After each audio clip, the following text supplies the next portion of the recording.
Hello dear all students, how are you all? I hope you all are very good. So today we are going to start our next topic, that is the metal और non metal की series का ही आगे का topic है, जिसमें हम लोग क्या पढ़ रहे थे, केमिकल रिएक्शंस ऑफ मेटल्स, यानी कि मेटल किस तरीके से केमिकली रिएक्ट करता है। और आज का हमारा टॉपिक है कि जो मेटल्स होते हैं वो किस तरीके से एसिड के साथ रिएक्शन करते हैं, और एसिड का फॉर्म कैसा लेना है हम लोग को, डाइल्यूट एसिड के साथ किस तरीके से इनमें रिएक्शन देखने को मिलती है। तो अगेन हम वही टॉपिक पे स्टार्ट करते हैं कि जब भी हम क्या करते हैं, मेटल के साथ रिएक्शन कराते हैं, तब किसके साथ, मेटल की रिएक्शन डाइल्यूट एसिड के साथ कराते हैं। तो पहले तो इसका हम लोग देख लेते हैं कि भाई बेसिक स्ट्रक्चर क्या है। ठीक है, let's talk about the basic structure first. तो बेसिक स्ट्रक्चर की बात करें तो क्या लिखोगे, पहले तो भाई मेटल किसके साथ रिएक्ट करा रहे हैं हम लोग, डाइल्यूट एसिड के साथ। और जब भी मेटल क्या करता है, एसिड के साथ रिएक्शन करता है, तो हाइड्रोजन गैस इवॉल्व होती है। ये हमने पहले चैप्टर में भी पढ़ा है। ठीक है, तो जब क्या हुआ, मेटल ने डाइल्यूट हाइड्रोक्लोरिक एसिड के साथ रिएक्शन की, हाइड्रोजन गैस रिलीज हुई और यहां पर बनता है आपका मेटल का सॉल्ट। क्या बनता है अभी, मेटल का सॉल्ट बनता है। तो ये अगर आपको ध्यान है कि ये एक तरीके का स्ट्रक्चर है कि जितने भी मेटल्स है बेस्ड ऑन द रिएक्टिविटी कम ज्यादा रिएक्शन या स्लो और विगोरस रिएक्शन को शो कर सकते हैं, लेकिन मेटल डाइल्यूट एसिड के साथ जब क्या करता है, रिएक्शन करता है, तो मेटल का सॉल्ट और हाइड्रोजन गैस रिलीज होती है। अब सारे मेटल क्या रिएक्ट करते हैं कि सारे मेटल एसिड के साथ रिएक्ट करके मेटल के सॉल्ट को प्रोड्यूस करते हैं और हाइड्रोजन गैस रिलीज करते हैं, ऐसा नहीं होता।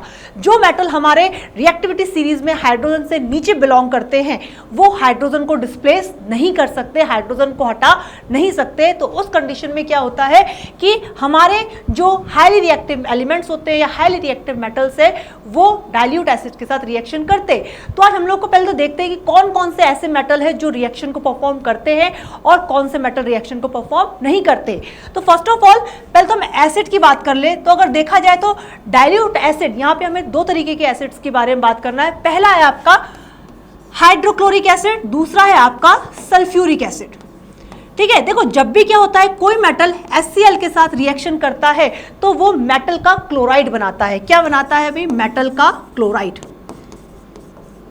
और जब भी हमारा क्या होता है, सल्फ्यूरिक एसिड के साथ जब कोई मेटल रिएक्ट करता है तो बनता है मेटल का सल्फाइड।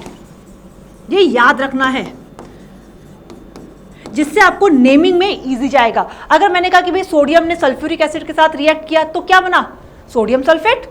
ठीक है, सोडियम ने अगर HCl के साथ किया तो क्या हुआ, सोडियम का क्लोराइड बना, यानी कि सोडियम क्लोराइड फॉर्मेशन हुआ। तो ऐसे ही हमारे क्या होते हैं, दो तरीके के एसिड्स है जो मेटल के साथ रिएक्ट करके क्या करते हैं, एक बनाता है क्लोराइड और दूसरा बनाता है मेटल का सल्फाइड। तो सबसे पहले हम लोग रिएक्शन की बात करो तो सबसे पहले रिएक्शन में हम कौन लेते हैं, सोडियम की बात कर लेते हैं कि क्योंकि भाई सोडियम क्या है, सोडियम रिएक्ट विथ मेटल, यानी कि किसे, एसिड के साथ। पहले HCl के साथ इसकी रिएक्शन कराएंगे, फिर कराएंगे इसकी रिएक्शन हम लोग सल्फेट के साथ, यानी कि सल्फ्यूरिक एसिड के साथ। तो सोडियम की जब रिएक्शन हम करा दे किसके साथ, सोडियम रिएक्ट विद एसिड, तो क्या होता है, जब सोडियम क्या करता है, एसिड के साथ रिएक्ट करता है, तब बनाता है या तो क्लोराइड बनाएगा या फिर सल्फाइड बनाएगा। तो लेट्स टॉक अबाउट इट। तो सोडियम ने क्या किया, क्लोरीन के साथ रिएक्शन करके बना लिया NaCl और साथ में रिलीज हो गई हाइड्रोजन गैस। ठीक है, जैसे हाइड्रोजन गैस रिलीज हुई तो ये क्या बना हमारा भी, सॉल्ट बन गया। ठीक है, वो बन गया हमारा क्या, गैस के फॉर्म में रिलीज हो गया। और ये रिएक्शन क्या हुई, बहुत ज्यादा फास्ट रिएक्शन देखने को मिली। ठीक है, क्योंकि सोडियम कैसा है, हाईली रिएक्टिव एलिमेंट है और क्या करता है, ये तुरंत रिएक्शन को परफॉर्म कर लेता है। तो ये क्या बना, सॉल्ट। इसका नाम क्या बोलोगे, सोडियम क्लोराइड। ठीक है, ऐसे हमारा एक और ले लो, सोडियम की रिएक्शन करा लो सल्फ्यूरिक एसिड के साथ, H2SO4 के साथ, तो क्या बनेगा, Na2SO4 और साथ में क्या रिलीज हो जाएगी, हाइड्रोजन गैस। तो ये क्या बना, सोडियम का सल्फेट बना।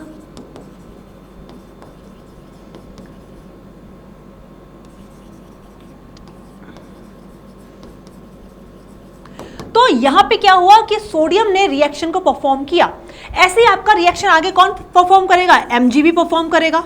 ठीक है। Mg के साथ आपका एल्यूमिनियम भी परफॉर्म करेगा, आपका आयरन भी परफॉर्म करेगा। क्यों? क्योंकि ये सारे ही रिएक्टिविटी सीरीज में हाइड्रोजन के ऊपर बिलोंग करते हैं। ठीक है, अगर आपका रिएक्शन बनाना चाहो तो Mg की ओर बना लो, Mg की रिएक्शन करा दो H2SO4 के साथ, तो क्या बनेगा? MgSO4 plus hydrogen gas release होगी। ऐसी रिएक्शन करा दो इसकी Mg की किसके साथ? HCl के साथ करा दीजिए, तो क्या बनेगा? MgCl2 और साथ में बन जाएगी हमारी हाइड्रोजन गैस। तो ये क्या बना? एक बार बनाया मैग्नीशियम सल्फेट, एक बार बनाया मैग्नीशियम क्लोराइड। तो ये दोनों ही रिएक्शन किसके साथ थी? एसिड के साथ थी। तो हुआ क्या कि सोडियम ने क्या किया? रिएक्ट किया किसके साथ? एसिड के साथ। तो एक बार क्लोराइड बनाया, एक बार सल्फेट बनाया। ऐसे ही हमारे कुछ मेटल्स होते हैं, मैग्नीशियम, एल्यूमिनियम और आयरन भी क्या करते हैं? रिएक्शन को शो करते हैं किसके साथ? डाइल्यूट एसिड के साथ। चाहे वो सल्फ्यूरिक एसिड की बात करो, चाहे वो हम बात कर ले HCl की, तो दोनों के साथ ये परफॉर्म करते हैं। लेकिन कुछ मेटल्स हमारे होते हैं जो ये प्रोसेस को परफॉर्म नहीं करते। रीजन बिहाइंड इट, क्योंकि ये लेस रिएक्टिव होते हैं और ये हाइड्रोजन के साथ रिएक्शन नहीं करते। अगर मैंने कहा कि भाई करो रिएक्शन, कॉपर के सल्फ्यूरिक एसिड के साथ रिएक्शन करो, तो क्या रिएक्शन पॉसिबल है? नो। तो यहां पे क्या आएगी? No reaction. ये रिएक्शन को परफॉर्म नहीं करेगा। अगर रिएक्टिविटी सीरीज को चलो मैं लिख भी दूं, क्या आती है रिएक्टिविटी सीरीज में?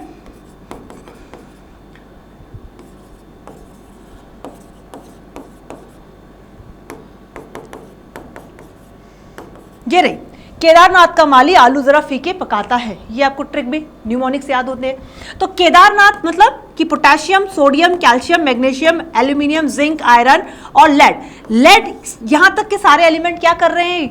ये सारे के सारे परफॉर्म कर रहे हैं highly reactive than the hydrogen. लेकिन जो आपका क्या है? पीबी है, पीबी भी क्या करता है? यानी कि लेड है हमारा, वो क्या करता है? कम रिएक्शन को शो करता है। लेकिन ऊपर आयरन, जिंक, एल्यूमिनियम, मैग्नीशियम, ये सारे के सारे आपके डाइल्यूट एसिड के साथ रिएक्शन को परफॉर्म करते हैं। ठीक है, डाइल्यूट एसिड को परफॉर्म करेंगे और साथ में क्या रिलीज कर देंगे? Hydrogen gas. लेकिन हाइड्रोजन से नीचे बिलोंग करने वाले जितने भी आपके एलिमेंट्स होंगे वो रिएक्शन को परफॉर्म नहीं करेंगे। जैसे कि कॉपर है, इसके नीचे आपका हाइड्रोजन के ठीक नीचे आपका क्या आ जाता है? कॉपर आता है, फिर आता है आपका सिल्वर, गोल्ड और फिर आता है आपका प्लेटिनम। ये रिएक्शन में परफॉर्म नहीं करते हैं। तो भी ऐसे एलिमेंट भी है जो क्या करते हैं? गोल्ड और सिल्वर तो बिल्कुल ही एसिड के साथ परफॉर्म नहीं करता है, कोई भी रिएक्शन को शो नहीं करता। लेकिन इसके लिए भी क्या हुआ है? एक रिएक्शन को बनाया गया है कि भाई अगर हमें गोल्ड और सिल्वर को डिसॉल्व करना है या गोल्ड और सिल्वर की रिएक्शन को परफॉर्म करवाना है एसिड के साथ, तो एक नया आपका एक एसिड बनाया जाता है जिसको कहते हैं एक्वा रीजिया। एक्वा रीजिया क्या है? एक ऐसा आपका सॉल्यूशन है जिसमें हाइड्रोक्लोरिक एसिड और आपका नाइट्रिक एसिड दोनों की ही क्या करते हैं? कुछ अमाउंट में उनको मिक्स किया जाता है कुछ रेशो में, जिसका रेशो है 3:1। यानी कि अगर 3 पार्ट आपका HCl होगा तो उसमें क्या होगा? 1 पार्ट आपका HNO3 होगा। इन दोनों से मिले हुए जो फ्रेशली प्रिपेयर्ड सॉल्यूशन होता है, इसमें जब हम गोल्ड और सिल्वर की रिएक्शन कराते हैं तो ये रिएक्शन को परफॉर्म करता है। तो एक्वा रीजिया याद रखना, मैं बता भी दूंगी कि एक्वा रीजिया क्या है, थोड़ा सा लिख भी देती हूँ। चलो, एक्वा रीजिया, एक्वा रीजिया एक आपका सॉल्यूशन है जिसके अंदर क्या होता है? HCl और HNO3 नाइट्रिक एसिड। अगर 3 पार्ट आपका हाइड्रोक्लोरिक एसिड है तो 1 पार्ट क्या होगा? आपका HNO3 होगा। और ये जो आपका प्रिपेयर्ड सॉल्यूशन है वो कैसा होता है? फ्रेशली प्रिपेयर्ड होता है। और ये क्या करता है भाई? गोल्ड और सिल्वर के साथ, दोनों के साथ, सिल्वर और गोल्ड दोनों के साथ क्या करता है? रिएक्शन को परफॉर्म करता है। और ये जो रिएक्शन है हमारी कैसी थी? गोल्ड और सिल्वर कैसे है भाई? लेस रिएक्टिव एलिमेंट है। और जब ये लेस रिएक्टिव है और लेस रिएक्टिव होने के बावजूद भी क्या करते हैं? ये एसिड के साथ रिएक्शन करते हैं, लेकिन ऐसा वैसा एसिड नहीं। कौन सा एसिड? एक्वा रीजिया एसिड का यूज करते हैं। अच्छा, आपने देखा भी होगा कि बहुत से गाँवों में क्या होता है कि गोल्ड को क्लीन करने वाले पर्सन्स आते हैं, तो वो करते क्या है? यही सॉल्यूशन को लेके आते हैं। ठीक है, कंसंट्रेटेड फॉर्म में होता है, ये भी कंसंट्रेटेड फॉर्म में होता है, ये भी कंसंट्रेटेड फॉर्म में होता है। ठीक है, दोनों को क्या किया जाता है? मिक्स करके रेशो के फॉर्म में और आप गोल्ड के साथ उसकी रिएक्शन करा देते हैं। तो होता क्या है कि जो गोल्ड की ज्वेलरीज होती है उसके ऊपर की एक लेयर रिमूव हो जाती है। अब वो लेयर रिमूव होगी तो हमें क्या लगता है? यार हमारा देखो गोल्ड क्लीन हो गया। फिर दोबारा फिर आते हैं, थोड़ा सा डल हुआ, फिर आ गए, फिर क्लीन किया, तो एक टाइम ऐसा रहता है कि गोल्ड का वेट कम होना स्टार्ट हो जाता है। ठीक है। तो ये हम लोगों को क्या होता है, गांव के लोगों को नोन नहीं होता है, लेकिन अगर हम पढ़ रहे हैं भाई चैप्टर को, कोई चीज़ को हम पढ़ते हैं तो उस चीज़ को अपनी डेली लाइफ में भी एक्सपीरियंस में लेके आना चाहिए। और कोई आपके साथ क्या करे, फ्रॉड करने की कोशिश भी कर रहा है, तो उसको देखो ना कि भाई ऐसा कैसे क्लीन हो रहा है। ठीक है, तो क्या हुआ, एक्वारीजिया हमने पढ़ लिया कि क्या सॉल्यूशन होता है। बाकी कोई भी हमारे जो एसिड्स होते हैं, नॉर्मल एसिड की बात करूं तो वो आपके क्या करते हैं, रिएक्शन में परफॉर्म नहीं करते। एक और एसिड है आपका नाइट्रिक एसिड, HNO3। HNO3 भी क्या होता है, किसी भी मेटल के साथ रिएक्शन नहीं शो करता है, ज़्यादातर रिएक्शन वो शो नहीं करता है। और अगर रिएक्शन वो शो कर रहा है तो उस कंडीशन में, जैसे अभी हमने पीछे क्या पढ़ा कि मेटल अगर आपका क्या कर रहा है, रिएक्शन कर रहा है किसके साथ, एसिड के साथ, तो उस ड्यूरेशन में वो हाइड्रोजन गैस रिलीज कर रहा है। लेकिन आपका नाइट्रिक एसिड ऐसा परफॉर्म नहीं करता है। अगर नाइट्रिक एसिड क्या करेगा, रिएक्शन को परफॉर्म करता है तो उस ड्यूरेशन में वो हाइड्रोजन गैस की जगह वाटर का फॉर्मेशन करता है और नाइट्रोजन ऑक्साइड के कुछ अलग अलग कंपोनेंट्स को बनाता है। क्यों बनाता है, क्योंकि क्या होता है, नाइट्रिक एसिड एक ऑक्सीडाइजिंग एजेंट है। क्या है हमारा, नाइट्रिक एसिड एक ऑक्सीडाइजिंग एजेंट है। देखो मैं लिखा भी यहाँ पे, रिएक्शन विद नाइट्रिक एसिड।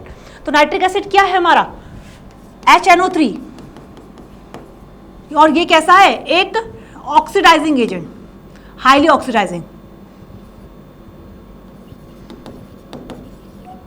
एक ऑक्सीडाइजिंग एजेंट है जो क्या करता है, अगर कोई मेटल इसके साथ रिएक्शन करता है तो उस कंडीशन में ये हाइड्रोजन गैस रिलीज नहीं करता है। हाइड्रोजन गैस की जगह क्या रिलीज होना स्टार्ट हो जाती है, हमारी हाइड्रोजन गैस की जगह बनने लग जाता है H2O, वाटर का फॉर्मेशन देखने को मिलता है।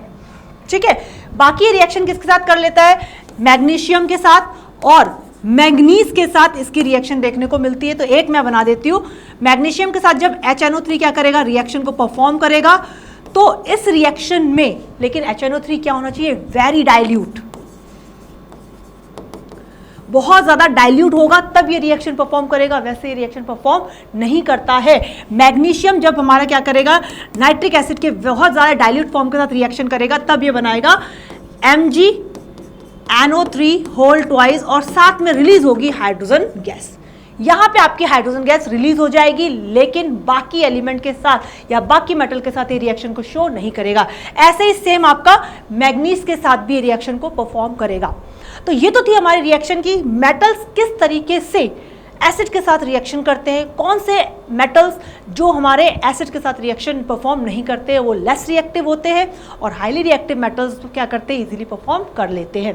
ठीक है, फिर हमने देखा नाइट्रिक एसिड क्या करता है। नाइट्रिक एसिड भी इस तरीके का एसिड है कि जो सारे मेटल के साथ तो रिएक्शन को परफॉर्म नहीं करता, अगर परफॉर्म करता है तो हाइड्रोजन गैस रिलीज नहीं करता। क्यों, क्योंकि वो एक ऑक्सीडाइजिंग एजेंट है। ऑक्सीडाइजिंग एजेंट की वजह से वो हाइड्रोजन जो रिलीज हो रही थी उसके साथ क्या किया, उसने ऑक्सीजन को ऐड करके वाटर का फॉर्मेशन कर दिया, और साथ ही साथ क्या किया, नाइट्रोजन के कुछ कंपाउंड NO2, N2O या NO का फॉर्मेशन कर दिया। नो नहीं लिखा है, वो नाइट्रोजन ऑक्साइड लिखा है, NO का फॉर्मेशन कर दिया। तो इस तरीके से वो अपने कंपाउंड्स को बना लेता है। लेकिन कुछ हमारे हैं जैसे कि मैग्नीशियम और मैग्नीज दोनों ही क्या करते हैं, डाइल्यूट नाइट्रिक एसिड के साथ रिएक्शन को शो करते हैं। तो ये तो होगी हमारी रिएक्शन की मेटल किस तरीके से एसिड के साथ रिएक्शन को परफॉर्म करता है।